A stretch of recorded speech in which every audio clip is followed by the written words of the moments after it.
Okay, if you're watching us live at Soma Community Radio and on our Facebook handle. Today I'll be hosting the United States Ambassador in the Gambia, Richard Paschal, who is on a tour to look at how the election process or registration process is going on in the Gambia. And because it's part of this system of saying you're looking at the democratic process of the country, and it's very important for people to go out and register. And today we'll be talking to him about how the United States of America has really taken part in promoting democracy and people participating, because we know democracy is a process and the processes must be observed. So welcome, Mr. Ambassador, to our radio station. Well, Alhasan, thank you so much for the opportunity. Really appreciate it. And great to see you again. It's been a little while since we got to share the same space. So I really appreciate getting to see you again and all the great work that you're doing in support of the community here in Soma. So thank you for all of that effort. Let me just note at the top, as a Mandela Washington Fellow alum, you just are really inspiring for many people, as all of the Mandela Washington Fellows are, really working very, very hard to support their communities and support the country. As you mentioned, we are making a tour of different voter registration sites just to check in and see how the process is going. We've been to 5 different sites so far. We started yesterday coming out of Banjul, went to the site in Gunjur, and then also a couple of different sites in the Brikama area, and then headed out this way. And I'm really very encouraged. The process seems to be running quite smoothly. When there have been problems that have cropped up, a lot of times there are problems with some of the equipment. The printers are particularly sensitive to dust, is what some of the officials have told me. Now that the rains have started, the dust has really cleared out of the air, and the air is so much cleaner, and they're having fewer problems, which is good. But when they've had those problems, it's been very straightforward. The IEC has a process to address any challenges or issues that are raised in these processes, and it seems as though that's been very effective. I've also been tremendously impressed with the young Gambians who answered the IEC's call for people to step forward to help with this process across the country. And these are Gambians from all across the Gambia, and working at these registration centers collaboratively with the local alcaldes, of course, as well as and those communities, and with the local police. And again, they really are sharp. They have a good process. They've all gotten good training.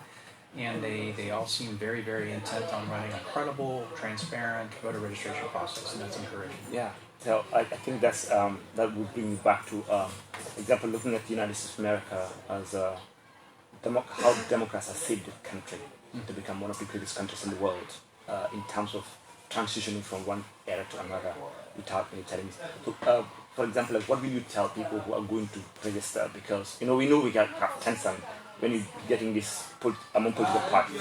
So what will you tell people who are going to these registration centers to put behind their mind? Because no matter how much registration is important, they can't come first in everything. Yeah. Well, we've been saying this, we started talking about registering to vote back in 2019. In fact, I was here in Manzakonko and Farafeni in February 2019, and in January was up in Basse and Kototo. And then visiting various senior secondary schools and talking to young people about, hey, if you will be 18 in December of 2021, make sure, the registration will be coming up next year. Now, of course, it's this year, it's right now, the registration process is happening. And I think Gambians are enthusiastic about this process. Gambians want to get registered to vote. We certainly see a lot of young people, young people of age to vote, I want to hasten to add, who are there to get registered to vote, and they're excited about it, they're enthusiastic about it, and that's energy is really fantastic to see. There's a real commitment to playing a part in this electoral process, which is good. Of course, we've also talked to people about the importance of trying to meet with candidates and meet with the parties that are running and they're putting forward their platforms, and to ask the tough questions. What's important to you as a Gambian? What's important to you and your family and your community? and what do you want to see in terms of governance in the next 5 years, and asking those tough questions and demanding good answers, respectfully, of course. But in my experience, anytime I'm with a group of Gambians asking questions, they do ask very tough questions. Gambians are very well informed. Young Gambians in particular are following these issues on social media and through other channels, and they're really well informed, and I think young Gambians in particular understand that they are the future of the Gambia, and so they want to play a part in the selection process, and I really applaud that. And I applaud the Independent Electoral Commission. It looks to me as though this is really, like I said, it's going smoothly. Where challenges have been made by some of the political party observers or others who have raised questions, the IEC has responded quickly to hear out the challenge. First of all, they haven't been dismissing things. They've been hearing the challenge out, and they've been looking to solve the problem and answer the question. And I think the IEC has done a really, really very good job, and pretty excited. The registration numbers are really very high. Women in particular, of course, are registering in really great numbers, which is fantastic. I think that these are all good signs. Yeah. So, and if you look at this country has been transitioning from a system that was made with so much challenges, and we have now shifted to another part of the country. What will you tell young people to be able to also take part in? Why is it important? Because, for example, like in the United States, I saw one organization in the United States called Black Voters. So what they do is they help these young people to go and get registered. Right. It's not even at the presidential level, but even at the local level, because we know elections happen even at the grassroots level all the time. So what will you tell young people to know the value of them taking part in it and making their voice heard, like other countries? Well, first and foremost, I think that when political parties seek out positions of authority in government, they are putting forward a plan for what they think will create better conditions in the future. That's typically how a party runs. And that's why I say it's important, I think, for civic organizations, for community organizations to ask candidates for office to come and meet with them and to hold a gathering to answer questions from voters. And so I think that's number one. It's becoming engaged and involved and educated on the issues, and asking those questions of candidates, I think, is very important. I do think the foundational principle behind this, and why in the United States we do have organizations that get out the vote organizations, is because that is how you influence governance in a democracy. It is to have that ballot, to have that vote, to influence who gets elected and who will lead the country, and what will happen in terms of public policy and governance in the future. And there are those people who say if you don't make the time to get registered to vote, and then if you don't make time to vote, then you really don't have a right to complain. Now, that's not really true. It is you have the freedom of speech, and you can make your opinion known, but it certainly is more powerful if you did vote.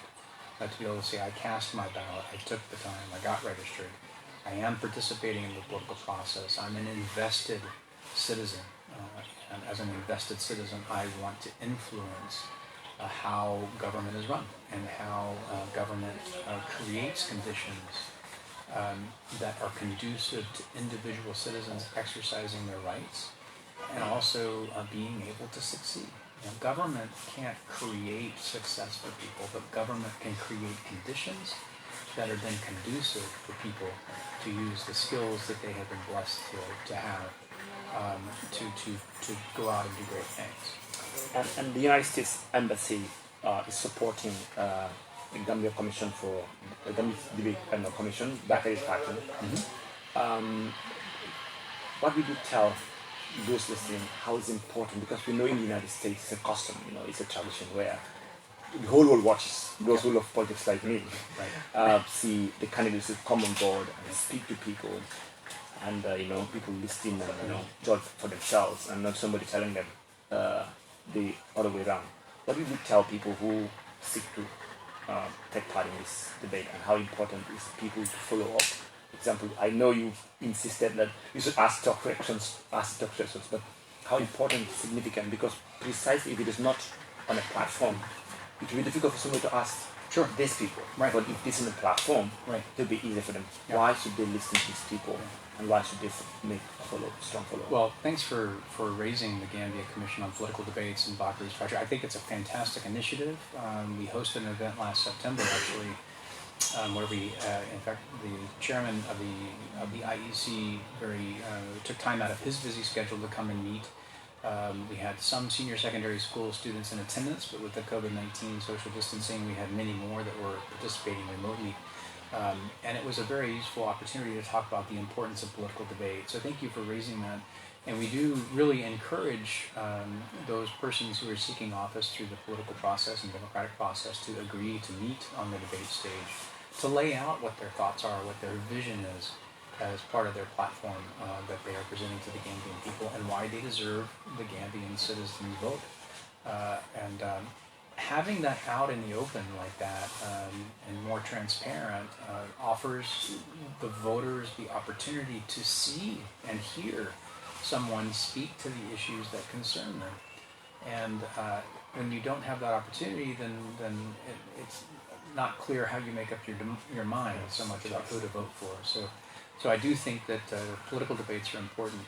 I also think it's important. Obviously, right now, all eyes are on the December 4th, 2021 presidential election, but just to emphasize also, in April of 2022, there'll be local and legislative elections, and I also encourage candidates for local office and candidates especially for National Assembly seats, that they also go visit the constituencies where they're hoping people will vote for them and agree to meet on the debate stage as well in those communities themselves, to allow the citizens of those communities to be able to ask those questions, and ask the tough questions. And it's important to afford people the opportunity to do that. And I really look forward to that dialogue. I think thus far there's a lot more, I would say, in social media or maybe in the news cycle than there is actually people getting up on a debate stage. But we're a little bit early in the process now, so I'm really hoping Bakri can organize some good debates with participation from all the political parties. We're at now, I think, at 20 political parties registered in the Gambia, which, by the way, is a lot. And maybe a few more will be coming out in the near future. But no, thank you to that. To your point, it's getting the candidates to be willing to answer questions about what their ideas are and why they deserve votes of their fellow Gambian citizens. I think it's that's a great opportunity. So hoping that will happen. Yeah. So, and the other aspect I want to talk about, since I took part in the inter-party party committee dialogue, breakfast dialogue, UNDP invited me. Yes. And when I went, they read out the statistics of people who have registered to vote during this process. You have seen women are taking the chunk of it, and men are left behind. And I was more interested to see the young people, like how many young people were part of it, like the ages, those statistics. But they were more like women, going more. How significant? Because we know the United States government invests a lot in women empowerment around the world. Sure. How significant is women knowing that they don't have to wait for men to take decisions for them? Because we know we live in the 21st century. In the previous years, everybody's a farmer. Your wife don't need to go to school, because women have to do everything. But today we live in a modern world where everybody has to be educated. We live in a different settings. How significant is women understanding that they have made a chunk of the voters' card, and women need to be supported to take over? Because we know in the previous regime, it's a bad regime, we will call it as Gambia. But there are more women representation than now, even when we are democratic. How it's important women also understand. I haven't met a Gambian yet who doesn't tell me how important their mother was in them growing up. So, obviously, and inspiring them to great things. And so I do think, and you see such influential, capable women in the Gambia who are doing remarkable things. And they're inspiring. And they're not just inspiring for women, they should be inspiring also for men. To see the wonderful things that they're doing for their communities, for their country, and really contributing to in so many different ways. And so I'm not surprised, quite frankly, because my impression, having arrived here a little over 2 years ago, is that women work very hard in this country. And it doesn't matter whether it's working in the home to support the family, whether it's gardening, whether it's taking care of the children, whether it's or whether it's the attorney or the lawyers that are doing great things in the courts and they're doing great things in international law, or the women who are doing great things in education and engineering and all branches that are out there. So all of those fields are open, and I do think that seeing women meet the registration process with great enthusiasm and desiring to be a part of that process is really inspiring, and we should all be inspired by that. And the other thing is, the United States also, if you look at, we know democracy is a process. Yes. So, like system, like we don't mean system are perfect, because for certain times when we had regime change, people thought everything would just like come like lightning and everything will change. Right.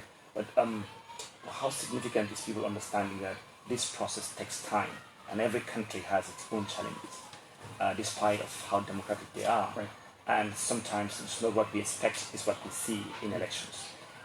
Because I always tell people, I don't fight for politicians, because politicians, if they become presidents, they can change, and I cannot influence that, because they become powerful. Governments are very powerful. But I can support those governments, go through the right process and not become violent. Because sometimes we feel like, okay, somebody's cheating me, Yeah. And even the political party, they do not ask you to do certain things. You take it personally and get into other people. We have seen how the United States process work, and we want you to elaborate on why is it important to take part in politics, elections, and after taking part in elections, why is it important to be able to take patience, to accept certain things and use the right channels. Yeah, no, democracy is a process. It's not something that just happens. So, and it does take continued investment and time and effort and energy and participation from the citizens themselves. It's, that is what drives democracy forward.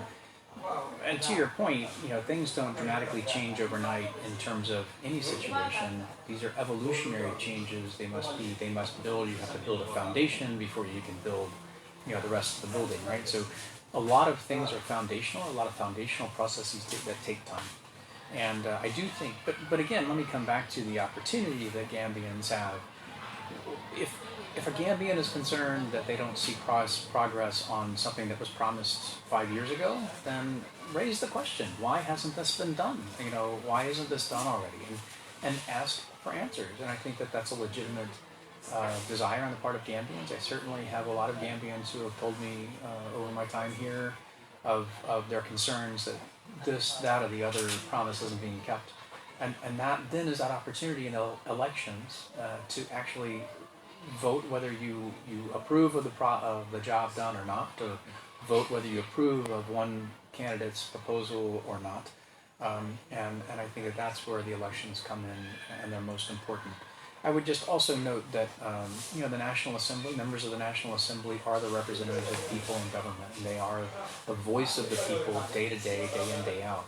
We have seen the National Assembly, much to their credit, call on members of the cabinet to come and answer questions about concerns that are being raised by their constituents back in the home villages and the districts. And so again, the National Assembly elections, when they happen in April 2020, those are probably more important in many ways in terms of having that input at the National Assembly level into national governance, and how national governance then comes back and influences what happens in your own community. So, again, as you have candidates vying for your vote for the National Assembly, the same thing applies as those vying for your vote for president. It's asking them the tough questions about their programs, their accomplishments, whether they have been in office or maybe they're coming in from outside of office. What is it that they've done that gives them qualifications to represent you in government? And so those are important questions, and I have confidence. I think Gambians are respectfully demanding. They want to see improvements. They want to see things move forward. They're committed to their own investments of their own time and effort and energy into making things better. And they want to see that commitment on the part of their government as well. And that's fair. And the other aspect we've seen, the State Department releases every year an index, or how will I call it, like countries, ranking countries in terms of how democratic they've been striving, how are they improving the lives of people. And this year, I think the report was a bit better for Gambia. How significant is that to the United States, looking at the Gambia's democratic process that they're going through? I gave an interview several weeks ago on another network where I mentioned that in talking with a lot of Gambians, the impression that many Gambians have is that there were a lot of things that were done early on that were good. For example, some political prisoners and political opposition were released from jail, and other persons who were in jail for politically motivated charges were released as well, and that was good. There has certainly been an improved respect for the role of the media. There is certainly a new atmosphere for people to express themselves. I think Gambians now feel much freer to state an opinion than they did 5 years ago, for example, and that's a good thing. The challenge, of course, is that there are a lot of things that are, those were choices, and of course those should be the easy choices, right? To let people speak and have their opinions. It should be an easy choice to let the news media function independently and without harassment and intimidation. Those are easy choices. The challenge is that some of these things are still against the law. I mean, there still are laws on the books that because of there has been a lack of progress in criminal code and criminal procedure code reform that's pending before the National Assembly now for I think almost a year. There was a bill to strengthen anti-corruption legislation and create an anti-corruption commission here in the Gambia. That's been stalled in the National Assembly for some time. So there are a lot of things that still are in the law that fortunately the government is not enforcing them because that would be negative. But so there are a lot of Gambians that they feel that more remains to be done than has been accomplished. And so there's no shortage of things to be done, right? So, and I do think that's, Gambians get that opportunity to weigh in on this process. But no, look, undoubtedly, when it comes to respect for human rights and democratic principles, I think everybody recognizes that the government has done a really good job. In a different interview about a year ago, I mentioned that I think that no matter what else is done, I think that will be President Barrow's greatest legacy is reversing very negative trends when it came to democracy and human rights, and I think for that he should rightly be applauded. And maintaining that legacy will be important, and expanding it in the future obviously will be important. But I have confidence. I think he understands quite well. In fact, he himself said that this was a legacy that he's proud of, and I think he has good reason to be proud of that legacy. So it's just important to reinforce that, continue building that foundation. Because as you noted, it is a process. There is you don't ever achieve the final goal. When it comes to the economy, or it comes to education, it comes to welfare, those are things that continue to evolve and require continued investment of time and effort. Yeah, and the other aspect, I really agree because I remember when people post something online, usually it becomes very tough for you. In the past years, or you talk freely, even just mentioning a name, you can be asked what are you up to, And I remember I did an interview here with Hussein Dabo when the Gambia was declared an Islamic state, and when I did the interview, local authorities reacted severely. They were so upset, outraged because he was not allowed to speak on other radio stations, and I interviewed him. I'm not going to say I wasn't scared because I know what happened next, but actually it was something that was so challenging for Gambia, and I think that has shifted, that has changed. Yeah. Today people can just say anything they want, they feel like, in social media, without being harassed by the police, And the other thing is we know COVID-19 is real, we can just skip that. Yeah. And it is something that, before even the grant, when I had COVID-19, I was very scared. In 2014, when the Ebola outbreak happened in Guinea, we had a Peace Corps friend, Sally. Yeah. And Sally was like, Alhasan, I was like, Sally, what can we do? I was like, I can't, because I don't have funds, I don't have anything. I think the best thing is just organize a community campaign. So, but he agrees to make a video, like a drama story, like a film, to use it for campaign. Yeah. So we made a drama film. It's online on YouTube, but they'll say with the embassy facility. So we took on the streets to tell people what Ebola was not here, but we reached out to people, with young people, with students, and we talked to them, and well, people listened. But when the coronavirus came, Yeah. it started in China, and people are, oh, it's a Chinese disease. It's a punishment from God. When people are very religious, you Right. take things personal in the Right. faith. Right. And they said it cannot harm black people. Right. And we took on the streets to go and say, hey, that's the wrong thing. Right. Disease doesn't have identity. And today we are on elections. Yep. The registration is happening. I know the police are taking figures. But if you look at the vaccination process is too slow, not even available. And we know the United States is supporting COVAX, and that was the biggest news like I've got throughout. What would you tell the IEC, the government, the people? How should they be very conscious of this coronavirus? Yeah. In India, the first case was so slow, but the second one was like, No, look, COVID-19 is real. It is a real threat. There are certainly other places in Africa that have suffered more than the Gambia. For that we should all be grateful. But it doesn't mean that it's not a risk. We have had people die in the Gambia. I think we're up to 181 deaths from COVID-19. And that's, yes, it's lower than many other countries, but we're back in the season now where we were last year when the cases started spiking up. You recall last year the cases really started spiking up after the rainy season started. And that's because once the rains really start, people are much more confined in their homes, and so they're much closer proximity. Whereas most of the year, of course, the weather here is so nice that people mostly stay outside, or their doors and windows are open, you get fresh air and things, and so that does mitigate the risk from the virus, but it doesn't eliminate the risk. So look, COVID-19 is real. The United States government contributed $2 billion already to COVAX. We are making available globally 500 million doses of vaccine. The initial tranche of vaccine donations in Africa, everything is being coordinated through the African Union.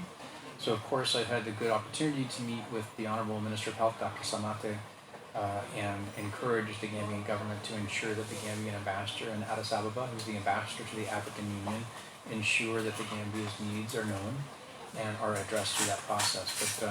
But that's to try to make sure that vaccines can come to the Gambia. Now, I also want to speak to people because I know that there's a lot of bad information out there on social media, a lot of really bad information about the vaccine. And now we've had many, many Gambians who've been vaccinated against COVID-19. Really no bad reactions to the vaccine. The vaccine is extremely effective. And I would just urge, when the vaccine becomes available again, and it will soon, that Gambians take the opportunity to get vaccinated. The Gambia is one of the shining examples of a country that has embraced vaccination in general to combat diseases, and diseases that in many countries are widely prevalent are not here in the Gambia. That's not just because of the grace of God. I mean, but it's because people here get vaccinated against childhood illnesses and other diseases, and COVID-19 should be no different. And so, in today's world, everybody's interconnected. There are a lot of people who travel around, and so really any significant disease like this with the characteristics of COVID-19 can get spread quite quickly. I would note recently, you were probably aware that in Guinea they had another series of Ebola cases. They just declared that outbreak over, and part of that was that they have monitoring mechanisms to identify when there's an outbreak of a disease of public health significance like Ebola. And then, the Ghanaian people very much, and of course it was really very tragic in 2014, but very much took it seriously, and it limited the spread of Ebola to be very minimum, and which is excellent news. But it doesn't just happen. It doesn't just occur. It's because people are prepared and they're ready to respond thoughtfully. And I think a lot of this is about being concerned and compassionate for your neighbors when it comes to the potential spread of disease. So COVID-19, everybody knows the prevention measures: wash your hands, maintain social distance, cover your coughs. If you're in a crowded location, cover your face with a face covering. All of those things are very helpful. And look out for each other. Gambians are very generous, compassionate people. They look out for each other as sort of a default. It's sort of part of Gambian cultural tradition. It's something I've said Americans can learn a lot from the Gambians to be more like that. But just consider those COVID-19 mitigation measures just part of that, looking out for others who maybe are more vulnerable than you are. Maybe you're healthy, You probably may not be vulnerable, but then you come into contact with someone and you may not even know that they have an underlying health condition that makes them more vulnerable to a real severe reaction to COVID-19. So, just be aware that there are people among us who are much more vulnerable, and look at these opportunities to keep your communities healthy and safe as just helping take care of other people. And I think when we look at it that way, it's pretty easy to do. Yeah, I think we were getting to our conclusion almost. But looking at how impressive, since you started to talk, how impressive you are about the calmness and people coming back. Because we know there's one thing I always said, in the Gambia we have something that is unique. One is our diversity, and among our diversity we have this joking relationship. So I'm a Fula, I can joke with a Jola guy and laugh at him, I live in a home where I remember being on the other side in the political arena. But that has never brought, that tension between me and them, and they used to mock me and say, oh, this year we'll do something more worse than you. But even after things have changed, despite I was on the side that wins, that has not brought a difference between us. And I felt, it's because, these unique things that bind us, like the joking relationship and those things, that has really played a big role. And that should be cherished and celebrated, because in most countries, tribes don't talk, tribes will, and others will see others as enemies, even in terms of race and all things. So I think it's very important for what you said, like one thing unique about the Gambia is this diversity and this collaboration. But what is your greatest impression about your tour and seeing the Gambia as beautiful? And what is your favorite food in this country? No, so that's one thing that we really enjoy getting out of. I mean, look, we live in Fajara. It's a beautiful part of the Gambia, being on the coast. And of course, the tourism slogan is the smiling coast of Africa, which, by the way, is true. People are very nice and warm and hospitable. But there's so much more in the Gambia than just the coastline. It's a beautiful country all the way. We made it up to Fatoto back in January 2020. Visited Basse, Fatoto. Didn't make it to Koina, but I can say I've been from Khartoum to Fatoto at least, and I've been from Barra to Wasu on the north bank. So and all points in between. But no, we absolutely have come to love the Gambia. And as you noted, one thing we really do appreciate about the Gambia is that yes, it's a small country, but it's very diverse. We love Gambian food. I will tell you, my very favorite is Domala chicken, but I'm super ganja, of course. But yassa and benichin, they're all good, and everything is so fresh and freshly prepared, so it's always quite tasty. You noted having differences of opinion with relatives and friends, and I think it's important to be able to look at this process as being able to debate as friends and respectfully. And so everybody has differences in their lives. We are raised in different ways, we come from different kinds of families, we have different experiences, and we all bring something to that discussion and debate. And I just encourage people to make it a competition of ideas. It should never be viewed as a war. It should never be viewed as some kind of a physical confrontation. It certainly isn't a battle, but it is a competition of ideas. And I think it's very healthy to have those discussions and debates, no matter who wins at the end of the day, and then to work together to try to hold elected officials accountable for making good on the promises they've made during their campaigns. And I think everybody can agree that you want to do that. Whoever wins, they're not just there to represent the people who voted for them.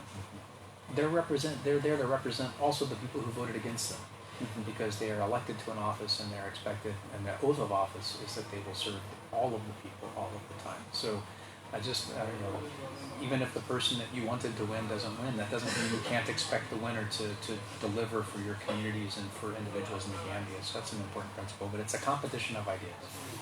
I think that had been a great thing for me, because when I came back from America and people asked me what is your impression about America? People go to America, they want to live in America. And I'm like, America is the best place you can ever been to. And that came to me when I went to other countries. When I said, people are the same. What makes people different is the way they think and the way they see each other. And in America, my biggest impression was in America, when things happen, people speak. Because I went to Black Lives Matter protests, and nobody would say no. You can have a different opinion, but in America, people will say, this is wrong. When it's wrong, people say it's wrong. That does not mean we are different. That does not mean we should, go ahead and fight. And that is the biggest thing that America has and many countries do not have. And that's, I always want to say, we should learn from that. Like the debate you usually say. Because I have a friend called John Fike. He's from Greece. Mm-hmm. His ancestors are from Greece. And they moved to the United States. When I see him speak, and I'm like, talk about the US government, talk about things he disagrees. And nobody and during my time in America, that was not in my country. So usually I tell people, this is the thing that I see in America that we can also adopt, and I think it's coming. Yeah. So what would be your last word? Well, first, again, thank you so much for the opportunity. It's really nice to be back up in Soma. Really great to be here at the radio station. I think it's a great initiative to help keep the residents of Soma informed about things that are going on in their community and in their country. But my last point is just, the elections are in December. Registration is going to close in about a week and a half. I think July 11th is the last day of registration, I'm pretty sure. Yeah. So, if you haven't gotten registered yet, please get out and register to vote. If you are eligible to vote, if you are going to be 18 on the 4th of December, make sure that you get the documents together and go. The registration process is really very quick.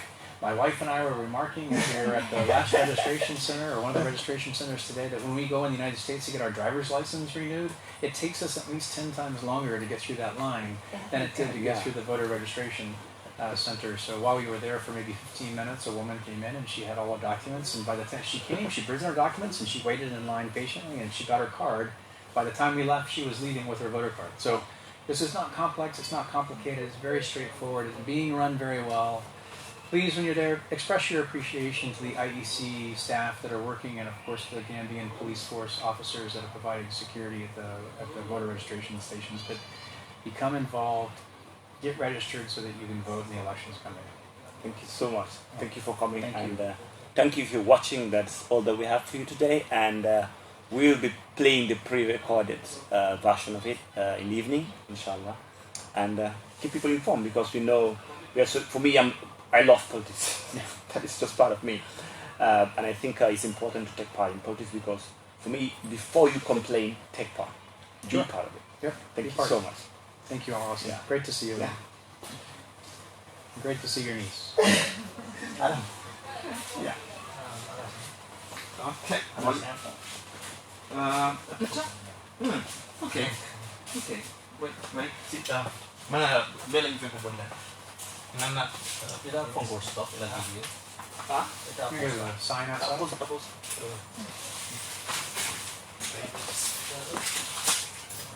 Alhasan, finish, huh? Finish.